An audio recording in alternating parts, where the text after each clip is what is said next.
Hey everyone, welcome to another iteration of my Misfortune Challenger analysis. And already the Nami is in kind of a... yeah, she's dead. I wanted to say she's in a little bit of trouble, but apparently she's straight up defeated. This means 1 kill for the Karma, no assist for the Sivir, which is noteworthy, and the lane phase... yeah, Karma still should have time to back, and he started coin for some... This is Challenger, by the way. This is Emdiel's main account. I created a EU Nordic East account just to get this replay.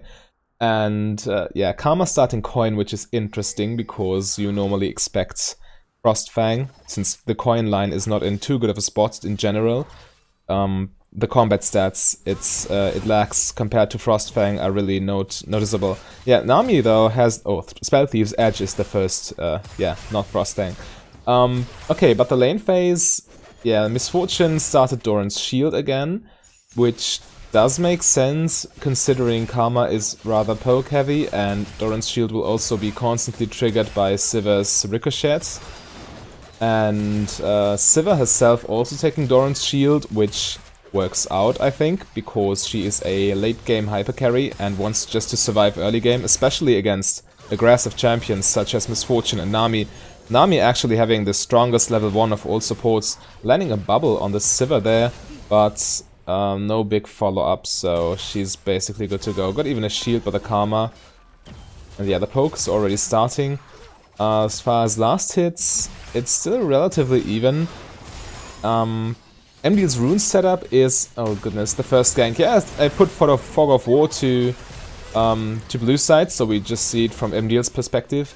And the Rek'Sai just sneaking out there. Maybe we can repeat that if I jump back 15 seconds.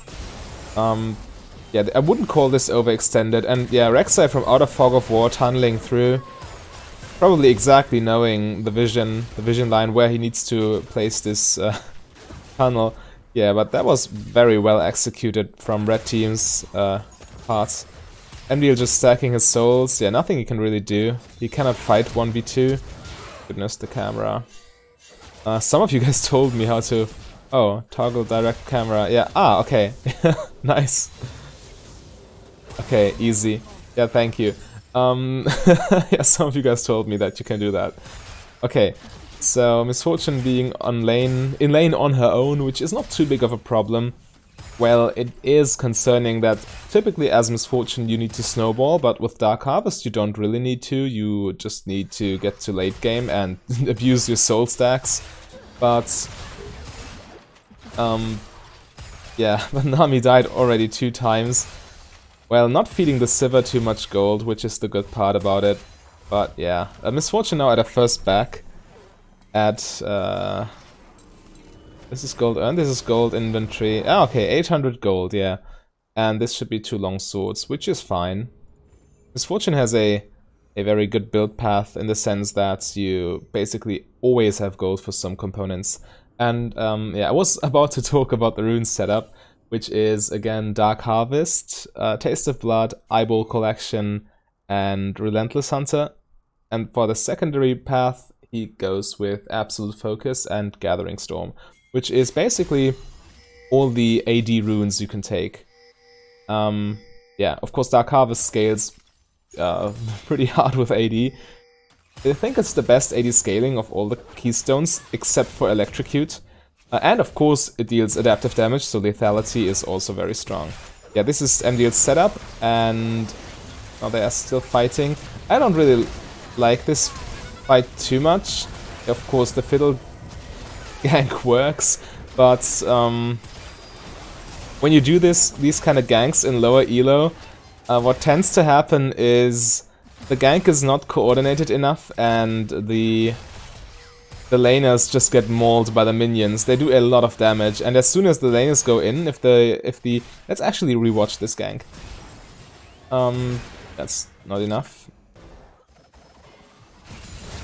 That's still not enough. Alright, jump back one more time. Okay, the Fiddlesticks is coming down. And as far as red team... okay, yeah, they don't have vision of him, so... Now you can freely walk into this bush. They actually start trading, and this is the time you want to gank as a jungler, when the lane is trading. But if this was timed a little bit worse, then these two would have been in great trouble, because those minions really, I think they're 200 DPS or something, and you instantly take minion aggro as soon as you start fighting them, because auto attacks and target spells. Yeah, so this was really crucial, that the timing was perfectly synced up with Fiddlesticks arriving at this point. Some guys, some laners go in earlier than they should, and then they just die. The jungler arrives, they're already dead, and then the jungler should retreat, but most of the time he just goes in and feeds too. Yeah, so coordination in these kind of situations is really important. Alright, the blue team, well, I don't know where the Rek'Sai is. Maybe they somehow know more about jungle paths than I do, but I would guess that Rek'Sai should be looking for a cleanup here. So yeah, this is a good recall. The wave is... yeah, but the wave is under tower, so no need to stay in lane with low resources and a lot of gold. Yeah, 500. It's not too much gold, but still. Cull, interesting decision. On Sivir I can understand, because you need to scale anyway, and Cull helps in lane. It helps last hitting with the +7 AD, and helps with sustain with the 3 life on hits. And when you stack it fully and sell it, you basically get 180 gold for free. So it slows down your early game, but it helps you reach your late game state faster. As far as Misfortune is concerned, I would have bought another longsword in this situation, so I reach my item power spikes faster. But maybe Emdiel is so confident in his late game that he is willing to go toe-to-toe with a Sivir. Well, let's see whether this pays off, whether he can reach the 100 stacks fast, or whether it's blocking his inventory, because as Misfortune you can of course spend a lot of gold on longswords, which build into Ghostblade, Duskblade, Edge of Night, all the lethality items basically. So your inventory tends to be rather full. Yeah, that was a juicy crit there. I think it was a crit with a soul stack even. Okay, let's see what happens in this fight. Yeah, this is basically just a cleanup now. Sivir got too low from the Q-bounce crit. She couldn't help that much. Yeah, 101, looking rather well, considering the Nami already died 2 times early in lane. Okay, what's going on mid lane? Not too much. Okay. Yeah, they spotted the Rek'Sai. Cannot prevent the Scuttle Crab. She's collecting the soul there. But Dragon is not contested from either team, and since the enemy laners have just died, they are not afraid of a Rek'Sai gank either, because yeah, it would just be a 1v2, which they would obviously win. But after this, yeah, they got the wave on the tower. This is the typical thing you should do when you kill the enemy laners. You want to push your advantage as much as possible, and the best way to do so is to either leave the lane frozen if it is frozen, or to just push it all the way under tower, so the enemy loses as many minions as possible. When the wave is frozen, the enemy of course loses all your incoming minions while their wave is stacking up, and if the wave crashes under tower, of course the tower eats all those minions. Okay, so now they returned with 2 components, and Sivir has a BF sword. So as far as power is concerned, Misfortune and Sivir have bought, and no, Misfortune has 10 more AD and more lethality obviously, and cooldown reduction, so very much ahead. And obviously looking for a fight now, especially that the Sivir is alone. Yeah, that was a major mess up. Let's just rewatch this. Okay, the Misfortune. The Nami ganks her own lane, basically. Sivir should have seen it coming since the pink ward is in there. But yeah, the slow is applied and Sivir is dead. Yeah, this is why you should not be alone on in lane as an AD carry or support, because that can just happen. The concept of ganking your own lane is especially important when you play a support such as Bard, But it works with any support, really. You just loop around and give your enemy this false sense of safety. And yeah, obviously you see what happened there. The Sivir just died. And again, the wave crashes under tower. Karma gets some farm, but who cares? It's just the support. The Sivir falls behind massively at this point. We have a 30 CS difference here already, which is equal to 2 kills, I guess. So, if they were even in farm, Misfortune would have 4 kills. If you want to do the maths for I'm missing the word here. Yeah, if you want to just compare it to kills, basically. Yeah, but I don't know. Maybe this explanation helps you. Okay, pinging the dragon right now. The red team is pinging the dragon at least, and blue team does not have vision of it. So maybe something's going on there, but at the same time, they cannot really contest this safely. They could drop a ward in the dragon pit. Yeah, at this point it's way too late. Yeah, I would say this is a macro mistake from blue team's side, because no vision on dragon. Yeah, no vision in... oh, very little vision in the river in general, which caused Nami to lose half her health and her ultimate cooldown there. But did she ulti? I think so. Wait, I missed what happened there. Let's rewind. Yeah, Nami... no, she didn't ulti. I didn't see that correctly. Okay, but Misfortune walks forward and she has a massive lead over the Sivir and a soul stack. Nicely playing around Sivir's spell shield too. And as soon as the bubble lands, yeah, this is basically a no-brainer with Misfortune. You, when you have a lot of hard CC in your team and Nami provides her bubble and her ulti. Wow, that was nicely executed. Yeah, as soon as you land hard CC, all you need to do is press R. It's the same with Morgana binding or similar stuff. Okay, Rek'Sai comes in now. Misfortune instantly fights him. She has a soul stack from a previous kill, flashes onto the low Sivir, and uses her reset to kill both of them. Yeah, that was amazing. Yeah, if he didn't reacted as he did, he would probably have died. Had he kept fighting the Rek'Sai, the Sivir would have gotten too much free damage on him. But this way, using his flash aggressively, secured the kills, because the Sivir is the main damage dealer here. Rek'Sai doesn't... yeah, he has Warrior and Tiamat. She, rather. But it's way quicker to just kill the low health Sivir and remove one of the 2 damage dealers that way. Yeah. Okay, this was that was really dumb. Backing there when... yeah, I like to back behind my tower for this very reason, because people, even if they cannot outright kill you, which the Malphite obviously could, people will always look to stop your back with skill shots, just to make you waste some more time. So I like to go back here. That way they take free tower shots if they still try to interrupt my backing. Yeah, but Emdiel just died for it, which was a major shutdown. I think the Malphite got 625 gold or something. Yeah. Okay, now Emdiel decides to go top lane. Maybe anticipating the switch from his bot lane, because this tower has fallen, right? So the standard macro play from red team...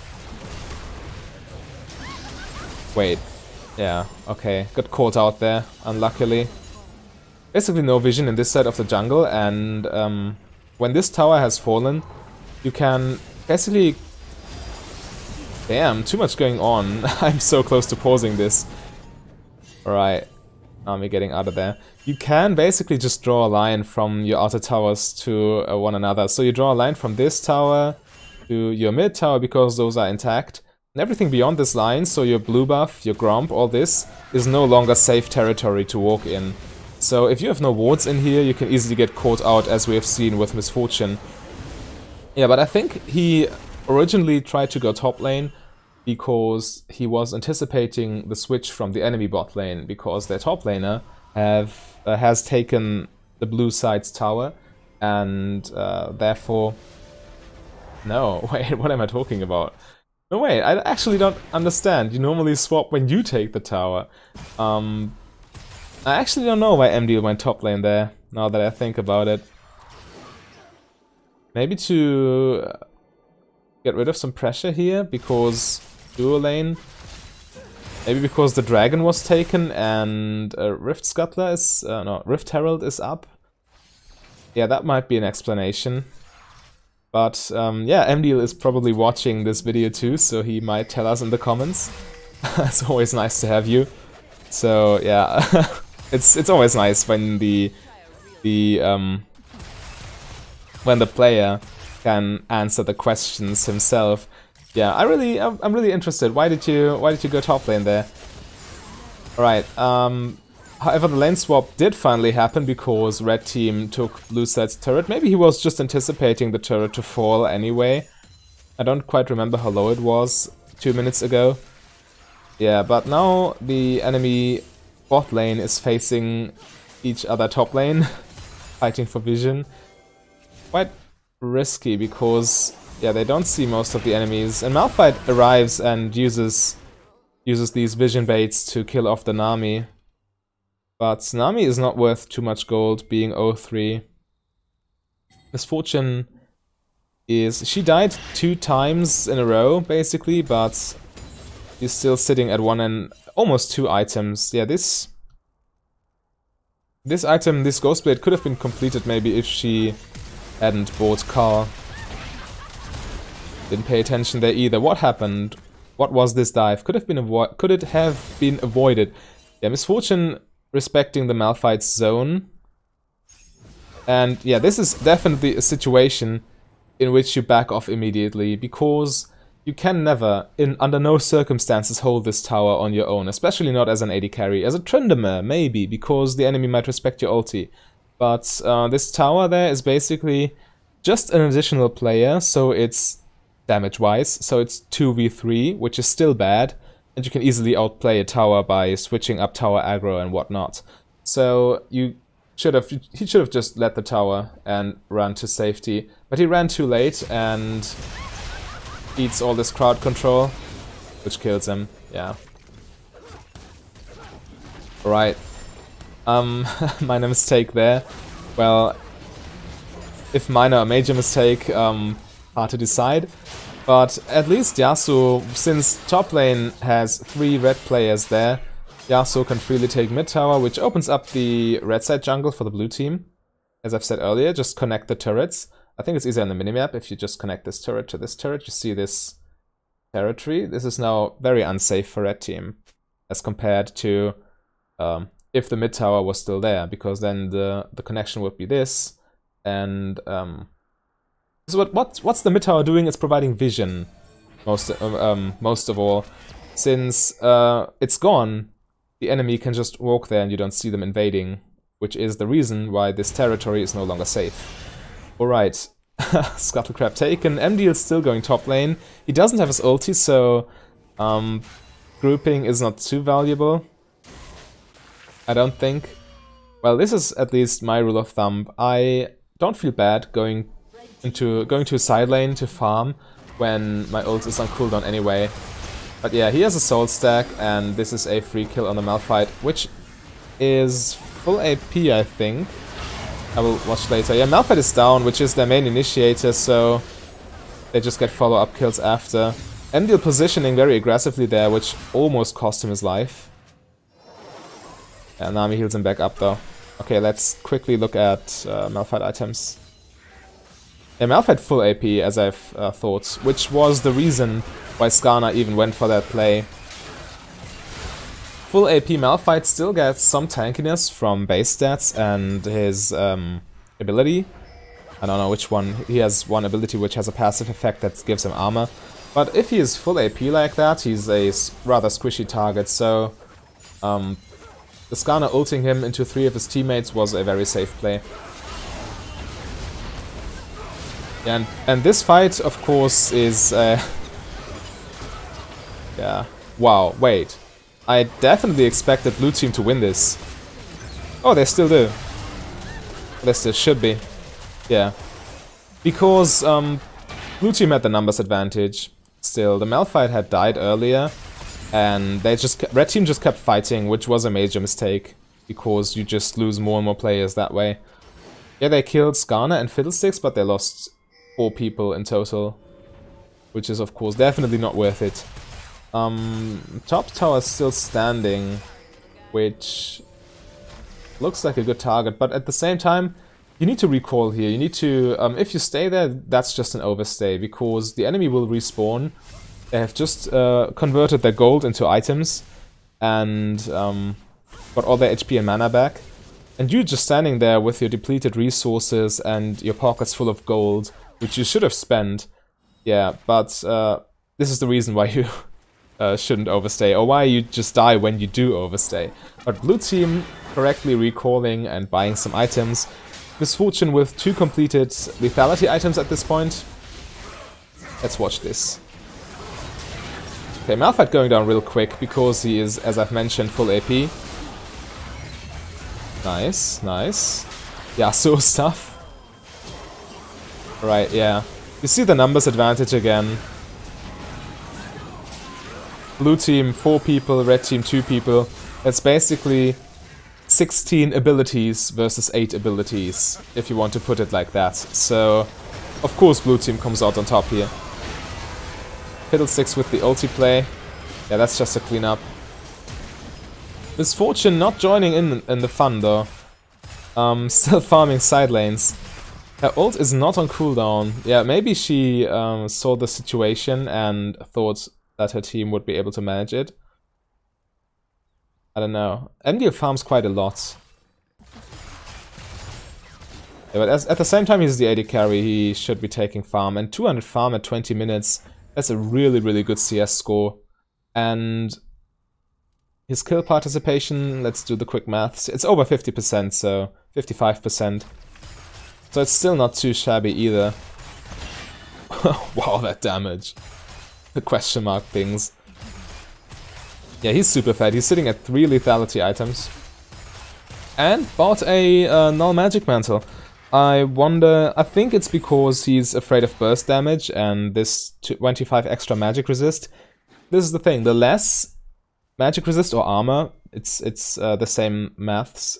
The less magic resist you have, the more valuable every point of magic resist you acquire gets. Because of the formula. It's the damage reduction. I think when you have 100 armor or 100 magic resist, you take 50% less damage. But when you damn, I don't remember the exact formula, but it's something.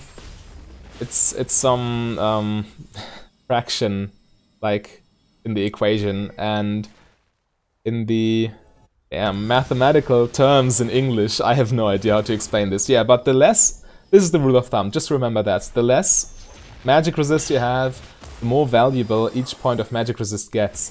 Which is the exact reason it works the other way around too. The less armor the enemy has, the more importance, the more valuable each point of lethality armor penetration gets. Because as low, the lower you get the enemy armor, the higher the percentage, the damage percentage debuff. No, wait. You get the point, right? I'm just very bad at explaining right now. Yeah, but here the same thing happened again. The let's pause real quick. The ultimate combos, because I'm pointing at the screen with my finger right now. I feel really stupid. Nami ults the enemy team, which perfectly sets up for a Misfortune ult. But Emdiel got a little bit too greedy here. The reason you buy Edge of Night is mostly due to the matchups. When the enemy has a Malphite who will hold onto his ulti, just... Well, let's just watch this team fight real quick, I'll explain later. Yeah, Emdiel still got a lot of damage off, even though his ult got cancelled. And of course his soul stacks are doing quite a bit of work too. Yeah, nice cleanup. Unfortunately he died, but the Veigar came in with a clutch Zhonya's play there. Well, but what was I about to explain? Yeah, Edge of Night. As a Misfortune, you buy Edge of Night to... well, first of all, if the enemy is really, really squishy, which they are, Malphite Remember, Malphite not going for armor items at all. Well, he's looking to buy a Zhonya soon, but still. Very squishy, and the squishier they are, the more valuable each point of lethality is, as I've just explained. And additionally, some champions, such as Malphite or Leona, with skill shot, with very strong skill shot crowd control abilities, Malphite ulti, Leona ulti, they will hold on to their abilities just long enough to, well, they basically wait until you press R as Misfortune, and then you are channeling. You cannot dodge, and they get a free ulti onto you. And this is exactly what happened in this fight. Emdiel ulted, and Malphite just ulted on top of him, which could have been avoided if you when you have bought your Edge of Night, you can just activate it beforehand, and this way block the first ability that's hitting you. And if you position properly, that first ability should be the Leona ult, the Malphite ult, the Braum ult. Yeah, there are a few of those. But in those matchups, Edge of Night really pays off. Well, to be fair, Emdiel didn't really have the time, because he reacted to the Nami ulti and wanted to combo with his own ulti. But yeah, it probably would have still been better to sit back, channel Edge of Night, and then go in with ulti. Yeah, but still, they won this fight, they got Baron, and what you want to do with Baron, you definitely don't want to go into the jungle fiddlesticks. You want to go into the lanes, buff up your minions, and just siege towers. That's what Baron is there for. And looking at the enemy team comp, Veigar has some wave clear, Sivir has amazing wave clear, so it could be a little bit hard to get a successful siege off, but we'll see.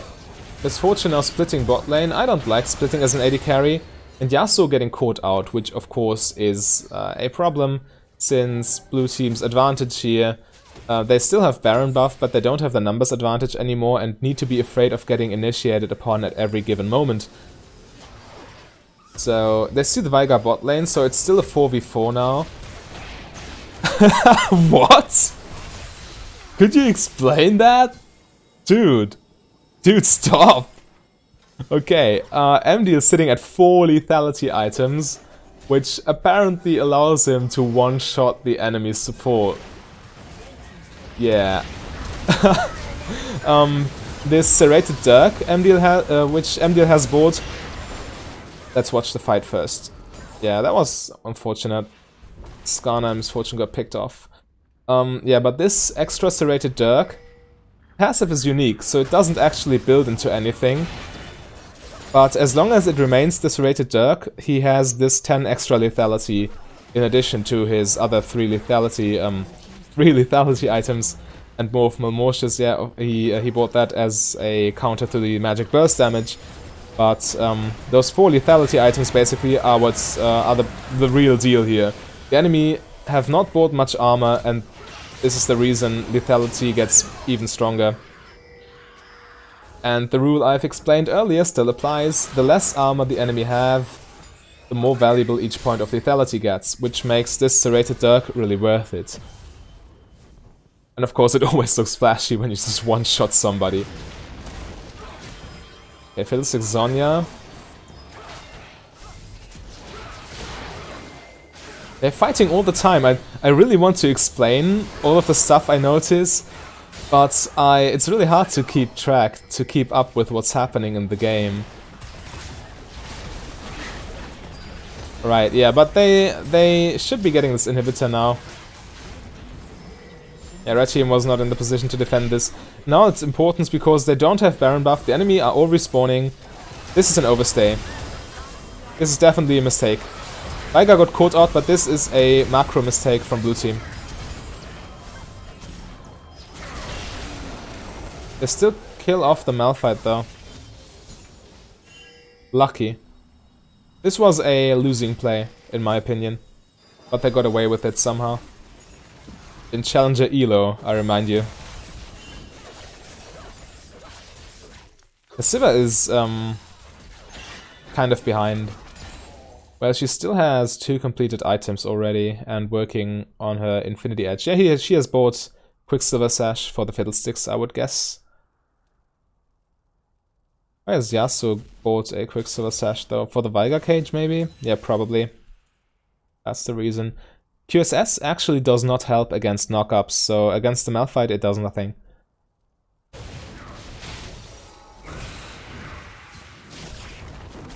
Ascana looking bad there. Right, I should pay more attention to Misfortune.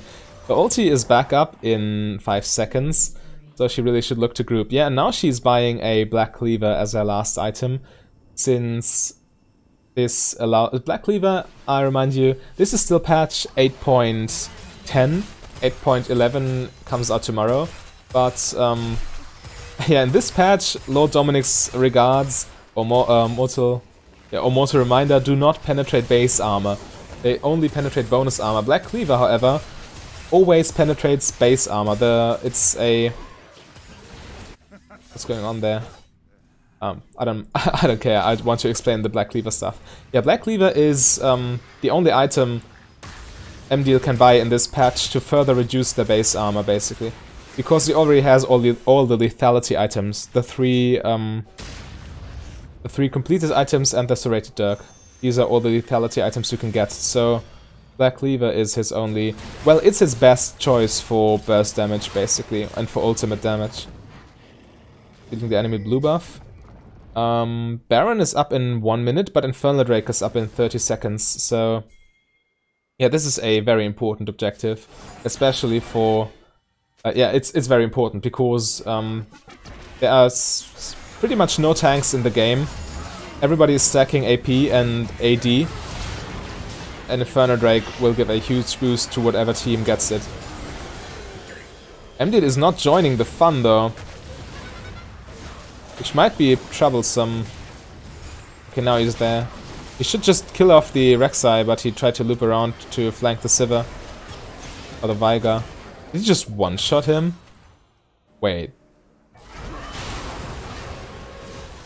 Wait, Emdiel. Yo, no, Veigar is very low. Okay, I was wondering. But I wouldn't have been too surprised because of all the lethality and the AD he stacks. And the souls. Can I see his soul stacks, by the way? 244, yeah. That's a lot of burst damage. And blue team does get the Infernal Drake, which is a 8% buff to basically all your damage items. Right, but Baron is up next, so yeah, blue team with 2 Infernals, this is really huge, but 1 Infernal for the red team too, which helps the Veigar a lot, and of course AP Malphites, Sivir benefits too. Nami and Karma not so much, but yeah. The supports are not the damage dealers late game anyway. Well, if you're not playing brand support, that is. Right, but blue team setting up Baron nicely, Nami doing Scuttle Crab for extra vision, and this control ward is... Wait, it's gone, yeah, but... Or is it? Damn. Fight's breaking out again. Nami ulted to disengage. And Yasuo died. Why though? Why did he go in there? Let's just watch this again. Yasuo trying to flank for some reason. Yeah, blue team is split up. This is a terrible position. Nami ulted. Yasuo thought Nami wanted to initiate, but Nami actually just needed to disengage. But having read the signs incorrectly, Yasuo tried to follow up on something, on the potential 5-man knockup, I guess. But this, yeah, all this did is throwing away the Baron. So, good job there. Misfortune died too. I actually didn't catch that. How did Misfortune die? Going back another 15 seconds. Wow, she has been dead for... I'm explaining too much. I'm not paying attention to the game. Sorry. Yeah, Misfortune farming bot lane without vision. Well, she has the Nami there. Okay, the Rek'Sai just assassinated. I see. Yeah, that's unfortunate. You're still an AD carry late game. You need some kind of protection against bruises. Yeah, of course. The blue team outnumbered, which makes the Yasuo play even more questionable, because you are already down 1 person. And your main damage dealer, by the way, So, yeah, you should avoid the fight at all costs. But Yasuo feeding there. Yeah, Baron secured.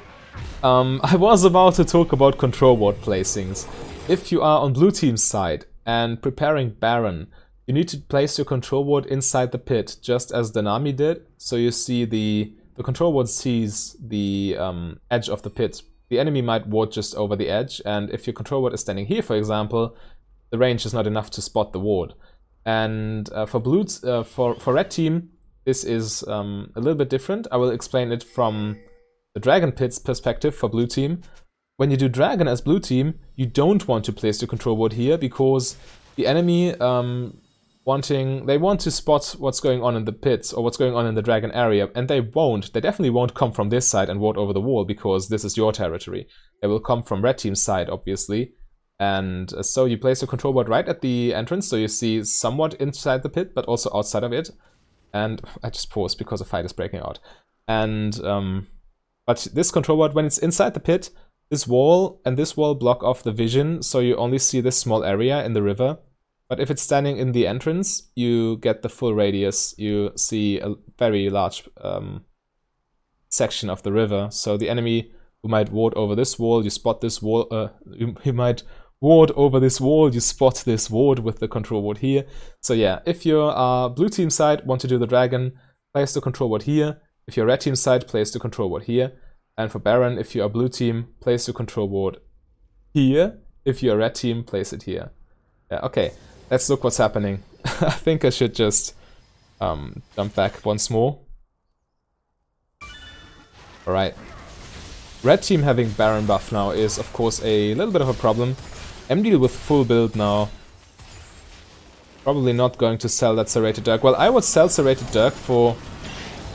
Okay, Nami ulti coming in. Karma just dropping. Veigar with a clutch Sonya, but shouldn't save him. Yeah, not too clutch. And now red team is 2 people down. 3 inhibitor, but you shouldn't push your luck. You should now just go to a side lane and yeah, this is greedy. This is plain greed. You should just go here. This is a big wave. Yeah. Yeah, right. Correct call. Go away. You should just use this big wave, push in this tower. This is free gold and free vision. Because the less towers the enemy have, the less vision they have on the map. Towers are a huge source of vision, don't underestimate that. Emdiel already there, crushing this tower with his lethality. Lethality does work on towers. So, this Misfortune build is... Oh, the dive though. This Fiddlestick seems confident. Yeah. Yeah, but this should be... This should be a game-winning team fight, shouldn't it? No, well, no. The enemy damage dealers are alive, so you need to be careful still. Chasing the Rek'Sai, this gets messy. Okay, the problem here... Okay, let's first do the Penta. Nice. The problem here... Let's just rewind this. At this point... Where's the Rek'Sai? I think in her ulti. He reappears. Yeah, he reappears and... Or she. I think it's a she. And now all they need to do... This dive here is super dumb, as we've just seen. All they need to do is just go down and collapse on the Rek'Sai, which is a free kill. And then you can just pressure the Sivir afterwards.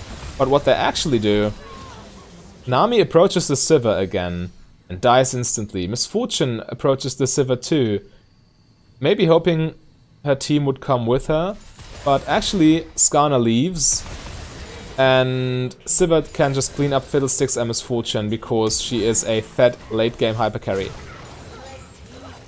And then the Skarner is just another cleanup. Yeah, they should have just taken out the Rek'Sai and left it like that, take the free inhib and then group top lane, but splitting up there basically cost them the fight.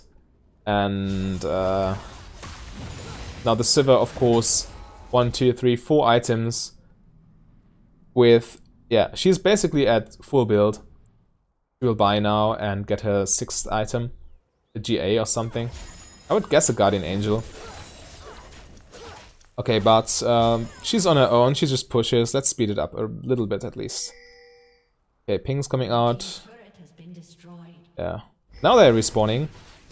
And they still should have the upper hand map-wise, because mid lane is pressuring with super minions, bot lane is pressuring with super minions, and they get caught in their jungle and die. Yeah. No, that's not the way you do it, Emdiel. Unfortunate, but I see you wanted your red buff. I respect that. What you should be doing though is you group top lane, let the super minions do their work, and pressure this turret. Yeah, but now they are without an AD carry, 4v5 basically. They see the Veigar, so now it's 4v4 at worst, which is somewhat manageable. Is this another Infernal Drake? No, this cannot be another Infernal Drake. Already 3 have spawned. I think this is a mountain, or is it Elder Drake? Yeah, 35, it should be Elder Drake, I think. I'm not familiar with the symbols here. Baron is still quite far away. I cannot see the actual timer. Yeah, but I think that means it's more than 1 minute away, or more than a few minutes, I don't know. But still, you should... Okay, you should be contesting Elder, of course, if it's Elder Dragon. If it's just a random Cloud Drake or whatever, you really should push the turret, but Elder is worth contesting, definitely. Most important objective on the map. Especially with all these Infernals in play. Nami getting caught out. Damn, getting caught out. A reoccurring theme in this game. Yeah, it's Elder Dragon. So... Blue team basically hopes now that they send enough people base that they can take the dragon for free. Malphite is base, they see him. Now they need to be careful, yeah. It's fortunate in kind of a messy situation. Malphite can just one-shot her, I think. Well, she has GA. Probably sold her Serrated Dirk for that. So Malphite disengaged. They should be getting Elder. Red team does not look like they can contest. Does not look like it. Okay. Can they finish now? Sivir is dead. Karma is dead too. If they don't do anything really stupid, they should win this, shouldn't they?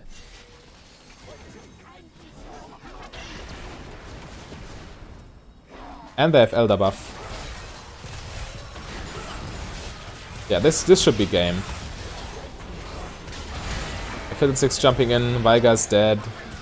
Those two don't have any cooldowns left. Yeah, they are down. Alright, so blue team was able to clutch it out in the end after the Sivir pentakill. It was quite hard for me to follow this game thoroughly, but I still hope you could learn something from it. I definitely learned something, especially about grouping with the team and not getting caught out, and hope to apply that in my games too. Well, yeah, see you next time. Bye!